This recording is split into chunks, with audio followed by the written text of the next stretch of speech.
এবার 2025 আইপিএলে দুর্দান্ত প্রত্যাবর্তন কলকাতা নাইট রাইডার্সের। ঘরের মাঠে গত ম্যাচে লখনৌ সুপার জায়ান্টসের বিরুদ্ধে রেকর্ড রান তাড়া করতে নেমেছিল কলকাতা নাইট রাইডার্স, তবে মাত্র 4 রানে হার। তা থেকে এবার ঘুরে দাঁড়ালো অজিঙ্ক্য রাহানেরা। চেন্নাইয়ের দুর্গে বিশাল জয়, সব মিলিয়ে টানা 5 ম্যাচ হার, ঘরের মাঠে হ্যাট্রিক। ক্যাপ্টেন হিসাবে মহেন্দ্র সিং ধোনির প্রত্যাবর্তন। ম্যাচে চেন্নাইয়ের শিবিরে একরাশ হতাশা, ব্যাট হাতে রান আসেনি মাহির। তার উপর 8 উইকেটের বিশাল ব্যবধানে হার চেন্নাই সুপার কিংসের। অন্যদিকে এবার বড় জয়ে 6 থেকে 3 নম্বরে উঠে এলো কলকাতা নাইট রাইডার্স। তবে কোনোতে চোটের কারণে মৌসুমের বাকি সময় থেকে ছিটকে গিয়েছে ঋতুরাজ গায়কোয়াড়। কেকেআরের বিরুদ্ধে নামার আগের দিনই ঘোষণা করেছিল সিএসকে। নাইটদের বিরুদ্ধে ক্যাপ্টেন্সিতে ফিরছেন মহেন্দ্র সিং ধোনি। তাতেও অবশ্য দলের পরিস্থিতি বদলালো না।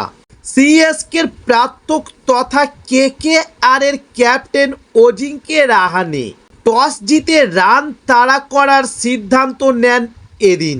এরপর কেকেআরের বোলারদের কামাল, নিয়মিত ব্যবধানে উইকেট।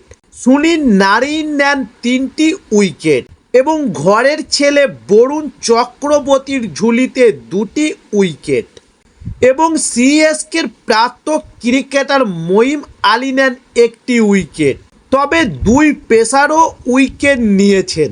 20 ওভারে 9 উইকেট হারিয়ে মাত্র 103 রান করে চেন্নাই। তবে বোর্ডে মাত্র 104 রান টার্গেট। কেকেআরের লক্ষ্য ছিল দ্রুত ম্যাচ শেষ করে নেট রান রেট বাড়িয়ে নেওয়া।